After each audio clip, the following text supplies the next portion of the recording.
Hi friends. దీన్నే మనం శబరి నది అని అంటాము. ఇదేంటంటే మన గోదావరి నదికి ఒక ముఖ్యమైన ఉపనది. ఇది ఒరిస్సా తూర్పు కనుమల్లో పుట్టి ఒరిస్సా, ఛత్తీస్గఢ్ ద్వారా ప్రవహించి మన ఆంధ్రప్రదేశ్లో కూనవరం అనే ప్లేస్లో ఇది కలుస్తుంది. ఇది కలిసిన తర్వాత ఆంధ్ర, ఒరిస్సా, ఛత్తీస్గఢ్కి ఒక ఉమ్మడి సరిహద్దు అనేది ఏర్పరుస్తుంది.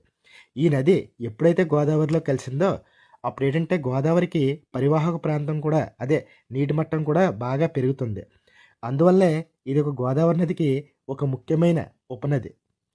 దీంతో ఒరిస్సాలో వ్యవసాయం, విద్యుత్ ఉత్పత్తి కూడా బాగా జరుగుతుంది. అంతేకాకుండా ఈ నదికి కూడా ఒక ముఖ్యమైన ఉపనది అనేది ఉంది. ఆ నది పేరే సీలేరు అనమాట. దీని మీద నిర్మించిన ప్రాజెక్ట్ పేరు ఏంటంటే కొల్లాబ్ అని అంటారు. ఆ డ్యామ్ పేరు కూడా కొల్లాబ్ డ్యామ్. అంతేకాకుండా ఈ నదిలో స్నానం చేయడం వల్ల పాపాలన్నీ పోయి పుణ్యం వస్తుందని భక్తులు నమ్ముతారు.